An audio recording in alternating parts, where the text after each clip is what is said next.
que a gente agora dá voz ao vice-governador do Rio Grande do Sul, Gabriel Souza, que abre espaço, eu imagino, vice-governador, numa agenda atribulada nos próximos dias para dar esclarecimentos aqui na CNN Brasil. Vice-governador, muito obrigado pela entrevista e eu gostaria de começar essa entrevista perguntando ao senhor a respeito do nível do Guaíba. A previsão é de que realmente supere os 5 metros?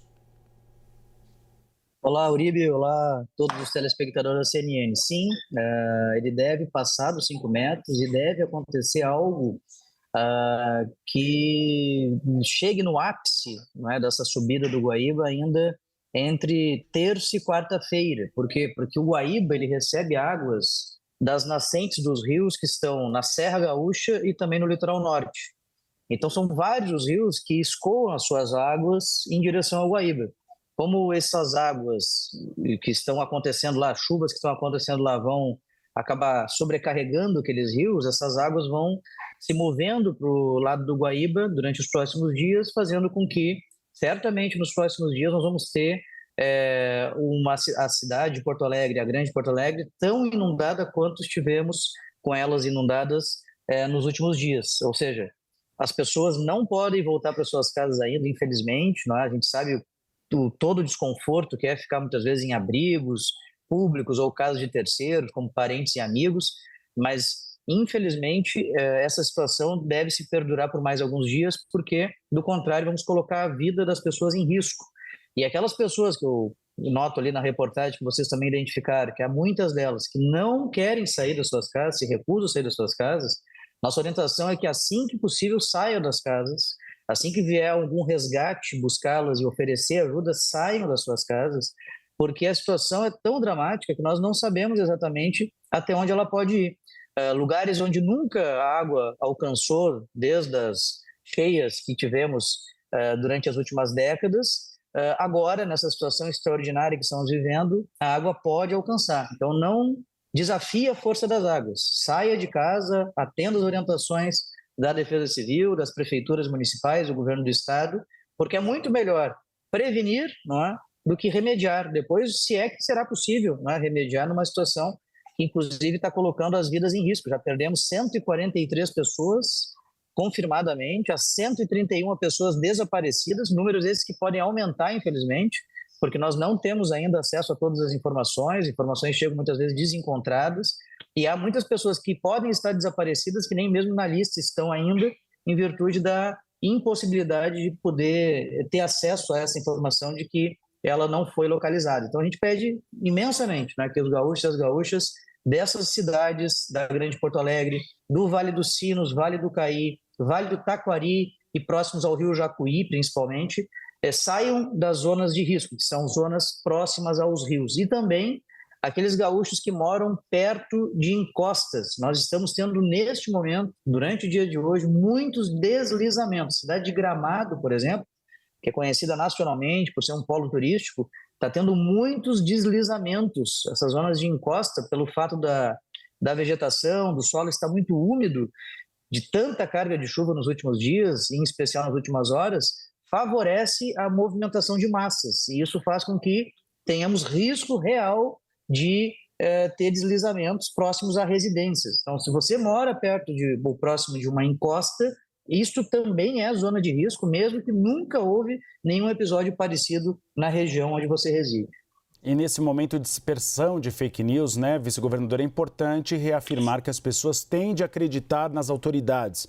As autoridades são constituídas, as autoridades públicas, com experiência e expertise para orientá-los. Então, se o vice-governador está aqui na CNN Brasil dizendo para deixar as residências, é uma figura que tem conhecimento, que ele tem acesso a vários dados públicos para dar essa orientação. Vice-governador, muitas pessoas não estão saindo das suas casas com medo de perder o seu patrimônio. Que medidas o governo estadual, junto ao governo federal, podem tomar até para acalmar essas pessoas? Acalmá-las de que elas podem deixar suas residências, que depois elas poderão ser auxiliadas para recuperar seu patrimônio. Primeiro de tudo, de nada adianta, não é, nós termos políticas de recuperação de patrimônio se nós não tivermos as vidas. Então, primeira máxima importância A orientação de sair de casa nessas áreas é exatamente para preservar as vidas, né? Sem as vidas, não há continuidade nas ações. 2, você está certo, né? Eu sei que as pessoas têm preocupação legítima com o seu patrimônio, seus eletrodomésticos, suas roupas, a história das suas vidas, né, que está lá, que está nas nossas casas, né, na minha casa, na sua casa, na casa de cada um de nós. E a gente sabe que o momento é de dor, sofrimento, mas ao mesmo tempo, reforço, é importante sair das zonas de risco, porque para que a gente continue tendo uma história de vida, a gente precisa estar vivo. E para estar vivo, precisamos estar em local seguro. O governo do estado tem o programa Volta por Cima, que é o programa que paga um recurso a famílias de pobreza e extrema pobreza. É um recurso que não é suficiente, naturalmente, para poder reconstruir toda a sua vida, mas é uma ajuda imediata que o governo do estado passa, R$ 2.500 por família que foi desalojada ou desabrigada durante a crise. Também esse recurso que estamos recolhendo através do Pix, do SOS Enchentes aqui, quem quiser ajudar, o site é sosenchentes.rs.gov.br.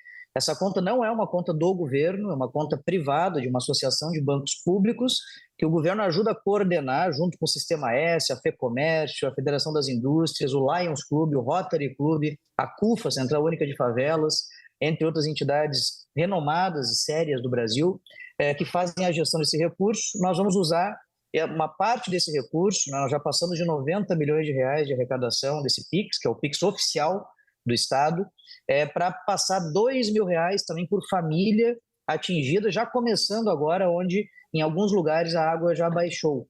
Então, estamos trabalhando, né? O governo federal também está anunciando uma série de ações. Vice-governador, só um esclarecimento. Como as pessoas podem se registrar na prefeitura ou no governo do Rio Grande do Sul para ter acesso a esse auxílio?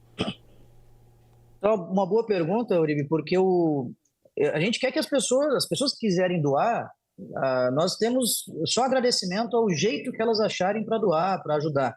Mas a verdade é que o PIX oficial do governo do estado, que não é uma conta pública, porque se fosse uma conta pública teria uma burocracia enorme para poder gastar o dinheiro, uma conta privada, como eu expliquei agora há pouco, nós temos acesso aos dados das pessoas que estão cadastradas no chamado CAD único, ou seja, aquelas pessoas que já sabemos de antemão que são de baixa renda realmente, que estão na pobreza ou extrema pobreza, e pelo fato de sabermos onde elas estão, sabemos também as áreas de inundação, temos o cadastro dos albergues, dos abrigos. Então, claro, eventualmente nós vamos precisar fazer mutirões com as prefeituras para poder fazer busca ativa, procurar essas pessoas que eventualmente não estão nesse sistema já cadastradas, mas nós já saímos, né, imediatamente com um cadastro de milhões de gaúchos e gaúchas oriundo desses sistemas do governo federal, governo estadual, governos municipais, que são integrados e sabemos, portanto, previamente, boa parte, se não todas, boa parte das pessoas. E, posteriormente, ainda, um trabalho de reforço de localização dessas pessoas, assim que a água baixar, que nós tivermos mais condições de fazer essa situação, provavelmente nos próximos dias, para cadastramento através da Secretaria Municipal de Assistência Social das cidades. Então, nós vamos achar essas pessoas, e vamos achar e vamos apoiar essas pessoas com essas ações que estou relatando e com outras tantas, assim como também o governo federal e as próprias prefeituras estão procurando agir para poder apoiar a retomada da vida das pessoas. Mas, voltando lá no início da nossa conversa, muito importante agora, a prioridade absoluta é as pessoas estarem em local seguro, mesmo que seja desconfortável. É muito mais racional você ficar num local desconfortável, mas seguro, do que ficar na sua casa com risco iminente, né, da água atingir a você e a sua família, e aí, de repente, a gente não conseguir resgatá-los pelo fato de que há muitos resgates a serem feitos, o tempo não está ajudando, não conseguimos botar helicópteros hoje no ar em virtude desse tempo que o repórter mostrou agora há pouco. Eu estou em Porto Alegre, não para de chover, as aeronaves têm limitação climáticas, meteorológicas para fazer voos nessas condições. E, vice-governador, que ajuda é esperada neste momento do governo federal? Havia uma expectativa de uma reunião do governador Eduardo Leite com o presidente Luiz Inácio Lula da Silva amanhã. O senhor sabe se será presencial, será por videoconferência? O governador e o presidente conversaram ontem pela manhã por telefone, o governador conversou com o ministro da Fazenda. Estamos conversando com o governo federal no seguinte sentido: nós precisamos muito do apoio federal, não só nas liberações de antecipação de fundo de garantia para as pessoas, de linhas de crédito para as empresas, de apoio à reconstrução de casas e assim por diante, diretamente para as pessoas e para as empresas, mas também nós precisamos de apoio do governo federal para reconstruir o Estado. O Estado foi destruído, Uribe. Nós temos só de pontes estaduais destruídas 6 pontes importantes e estratégicas no Estado. Por exemplo, a 4ª maior cidade do Estado, que é o município de Santa Maria, teve o seu principal acesso, que é ligado numa ponte, na RS 287, totalmente destruída. A ponte foi levada pelas águas, não existe mais a ponte.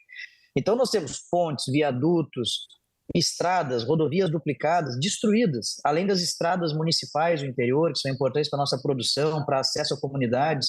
Nós temos comunidades rurais isoladas ainda hoje, em virtude da destruição dessas estradas. E, nesse momento, estamos bloqueando outras tantas rodovias devido aos deslizamentos de terra que estão atingindo rodovias ou estão prestes a atingir essas rodovias.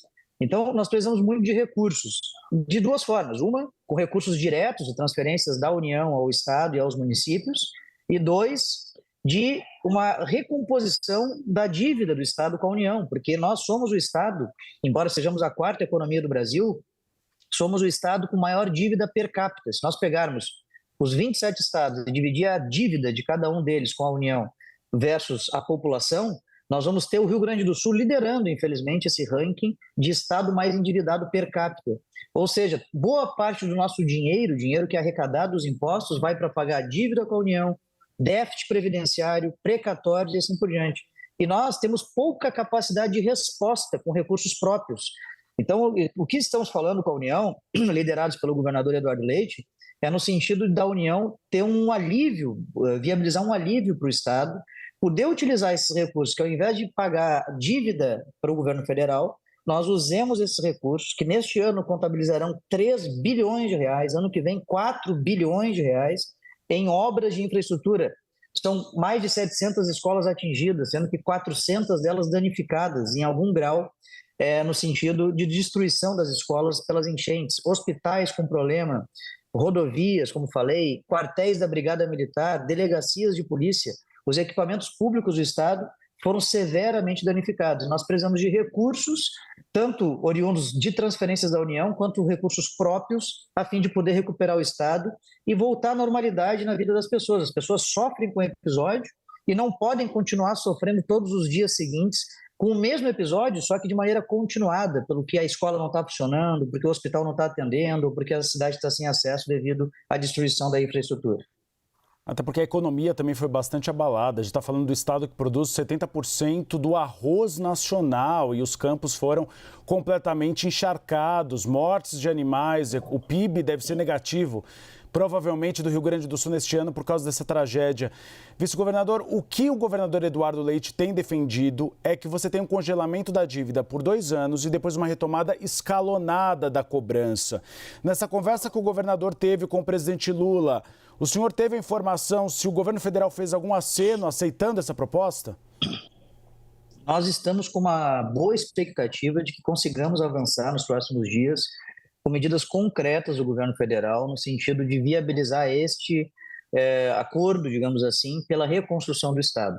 O Estado do Rio Grande do Sul não conseguirá se reconstruir apenas com as suas próprias receitas, porque essas receitas, como eu falei, estão utilizadas para outras despesas, que numa situação de normalidade já traria dificuldade, traz dificuldade, de fato, para o Estado poder fazer investimentos. Mas daí seriam investimentos para aumentar o número de rodovias duplicadas, novas obras de infraestrutura, novas políticas públicas.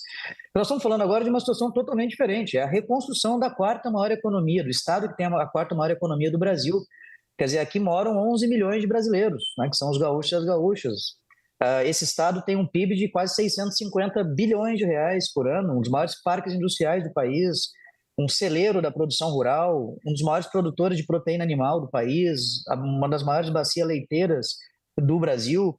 Somos um dos maiores estados exportadores da nação, então é muito importante para o Brasil inteiro, né, que os nossos estados, entre os quais o Rio Grande do Sul, não tenham a sua economia destruída. Então, nós estamos com uma expectativa muito boa, estamos tendo conversas produtivas e nós precisamos ter um tempo sem pagar a dívida que seja superior até o final do ano, de preferência até o final deste mandato, porque este mandato inteiro vai ficar dedicado à reconstrução do Estado. Nossa principal tarefa de agora até o último dia desse governo será reconstruir o Rio Grande do Sul, porque são obras pesadas, caras, complexas, que nós vamos ter que refazer essa infraestrutura em diversas dimensões e áreas diferentes, em regiões diferentes. Isso vai demandar uma série de recursos públicos, burocracia, agilidade, gestão, muito trabalho.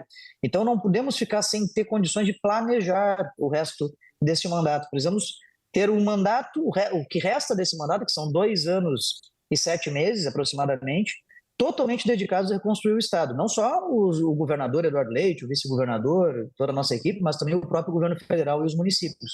De maneira que, se nós tivermos um curto prazo sem pagar a dívida, isso pouco adianta, porque nós não teremos previsibilidade se teremos ou não recursos para poder contratar e comprometer até o final do mandato. Então, essa é a conversa que estamos tendo com o governo federal e estamos, sim, com uma expectativa muito elevada de que vamos conseguir ter resultado positivo nessa negociação, porque, do contrário, certamente, o prejuízo é para os gaúchos, principalmente, é claro, mas será também para todo o Brasil, coisa que não pode ser admitida nesse momento de tragédia que estamos vivendo. E, vice-governador, são obras que não serão apenas de reconstrução, mas são novas obras de infraestrutura para evitar que cenários assim se repitam. É uma nova lógica da construção civil que o Brasil e o mundo terão de se acostumar com essas mudanças climáticas. Vice-governador Gabriel Souza, muito obrigado pela entrevista, por abrir o espaço nessa atribulada agenda de socorro ao povo gaúcho para falar aqui com a CNN Brasil. Desejo sorte nesse trabalho. Muito obrigado pela presença aqui no Agora. Obrigado, Uribe. Realmente, são obras novas, vai ter cidades que vão ter que ser transferidas de lugar, né? Porque o lugar onde elas estão, a água, ela já provou que pode passar por cima e é muito arriscado manter pessoas ali. Então, realmente vai ser um trabalho hercúleo, mas estamos confiantes que vamos conseguir, a união de todos será certamente fundamental para isso. Muito obrigado aí pela oportunidade, um grande abraço, Deus nos abençoe e feliz Dia das Mães, em que pese essa situação, a todas as mães que nos assistem. E a todas as mães gaúchas que estão vivendo esse momento difícil no Rio Grande do Sul, e o Brasil está com vocês. Obrigado, vice-governador.